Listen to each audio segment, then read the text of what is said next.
Hello everyone! So today we're going to be talking about creating energetic boundaries for our children, and this is actually something I was quite fascinated with, especially once my son came, because from my understanding, as each individual we have our own free will, if you will. So how does a parent step up and provide this space of energetic protection, energetic boundaries? And last night I had a very clear download of this awareness answering this specific question, because I too was curious myself, and I know it was a question that was brought up in yesterday's discussion, yesterday's post. So to begin, we enter into this lifetime with each other under a soul contract. We've all heard of soul contract. So in this lifetime, you agreed to be the mother or the father of your child, and maybe in the next lifetime you'll agree to be the aunt of this child, or vice versa. I don't quite know how that works, but we all understand that we kind of circulate within this group of people into every lifetime to teach and learn from each other. So for example, this lifetime, you are soul contracted into this lifetime with your little one to be their parent, to provide and to protect and to nurture.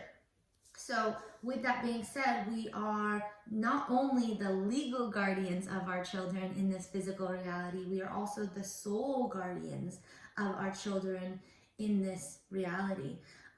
So what does that mean? We are obligated, it is our responsibility to provide, nurture, and protect our children.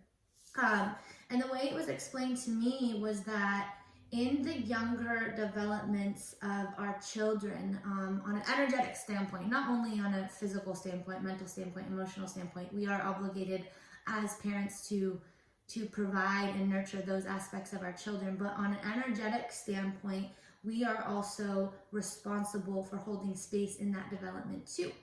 And the way it was explained to me was that the lower three chakras, which are the first to develop before we can begin developing our upper four chakras, that's a process.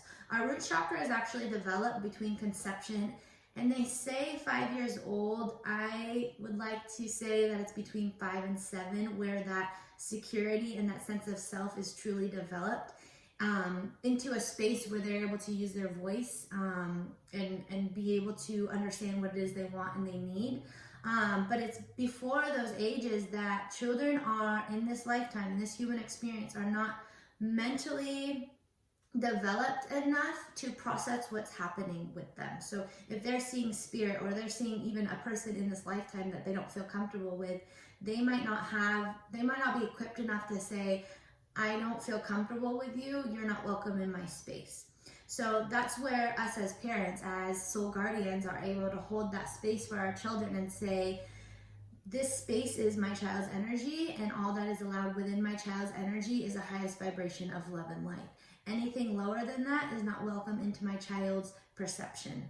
I know from my own experience, I will say my child has tripped me out, and not a lot trips me out. Not a lot to me these days is weird or bizarre or trips me out, but he tripped me out a little bit because straight out of the womb, he was literally watching things on the ceiling. And I've been around babies before, and I know their sight is not good. It's not good for weeks. And for him to be able to follow things on the ceiling, and on several occasions I watched him watch and literally turn his head and follow things up to the side of our bed several times, I was like, whoa, like I've not witnessed that before. And it was really a common thing when he was trying to go to sleep. Like I could tell he was still so attached to the other side in his descension into the human reality, that he was still and he still is, but it was more predominant when we were trying to get him to go to bed. And so I very graciously asked for spirit to leave him alone when he was about to go to sleep. Let him get his rest. It's important. And to not disturb him as he's resting, as he's sleeping, or he's about to go to sleep. And quickly after that, I feel like those boundaries were really established and set in place, where he was no longer bothered. He was able to go to sleep when he needed to go to sleep and stay asleep instead of waking up. And it wasn't even like he was crying, like he was in distress. He was just like eyes wide open, following things, talking, babbling. And I'm like, you've only been asleep for 20 minutes. You need to go back to sleep. Or even like putting him down and 20 minutes later, there he is still looking at the ceiling, talking. And I'm like, you need to go to sleep. And I need to go to sleep. So we all need to go to sleep. So these boundaries need to be set in place and respected.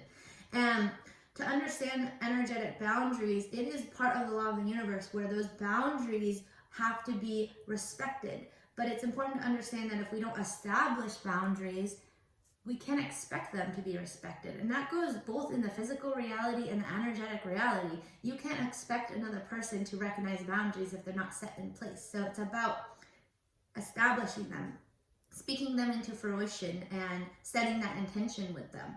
So overall, what that means is you as a soul guardian are able to hold that space and request those boundaries to be put into place for your children on an energetic standpoint. So I know I had read something about a child being woken in the middle of the night and being scared and being worried, or seeing things, or even saying that they saw spirit around them. But again, to the point of not being mentally mature enough and developed to process what's happening in both realms, and feeling or understanding that they have that right to set into boundaries. That's where, as a parent, as a soul guardian, you step into that place and establish those boundaries for them. Once they get to the point of like between 5 and 7, obviously you need to like hold space for your child and see how they feel about that. That opens up the window where you can start explaining to them and teaching them how to nurture that, but also being strong enough and understanding that they can create their own boundaries.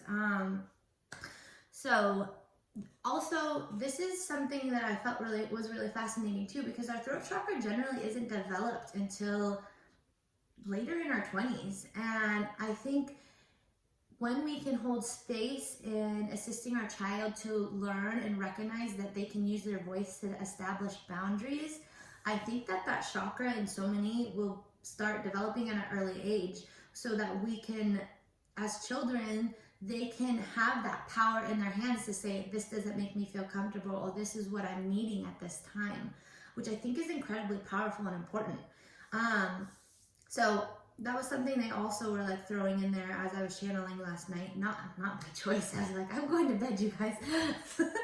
But I'm glad that this question was answered, because it was something that was very much on my mind too. So again, as they get older, you can start actually verbalizing and explaining to them boundaries and energy and how that works. It is very much carried over into the physical realm too. How are we able to communicate our wants and needs and boundaries with those of us in our physical reality? So that's like the duality in that understanding, if you will, which I think is incredibly important. So to round this off, you as a soul guardian are able to step into that place and create energetic boundaries for your children. Now, as a parent who either you are aware of energy or you're not aware of energy, what does that look like? That's simply being able to hold space in recognizing that there's much more than our physical reality, which many of us know, but that it is what it is. In recognizing how is our child behaving, that takes being in tune with your child, holding space to connecting with your child and recognize how are they perceiving these experiences? What do they feel comfortable with and not with? It's the same thing as being a good parent. Does my child like this? Does he not like this? How can I help nurture these things and provide a stable environment where he can feel comfortable and flourish? So the same thing, and it's not a tangible experience. We can't see these things always unless you are clairvoyant or clairsentient or all of those in one of the realms of the clairs. So that does take some time, and really recognizing, are they communicating with spirit and how can we nurture it? Because we obviously don't want to create an environment where that's suppressed, or that we are projecting or implementing fear around spirit and working with spirit, because again, these two realms are very much intertwined, and it is part of our soul and human experience. That's just how it is. So I hope that gives some clarity, and I hope that gives you some tools as a parent to start establishing those energetic boundaries for your children. I know there was a couple comments too for the older children, and obviously I was talking about the younger years between birth and 7 years old, really. So for those older children, and I know teens are a little bit different because they are also like very much set in their ways in so many ways. And they might not feel comfortable or open to having these discussions and talking about it. And that again kind of like goes back onto free will. So as a parent, we also have to respect those boundaries as a child and or as an individual, as a soul. At that point, they are able to use their voice and they have developed their root chakra. So it's a matter of holding that door open for them if they would like to step in, but also respecting if at this time they do not want to. So thank you for listening. I would love to hear your guys' input, comments, views, and I hope that helps.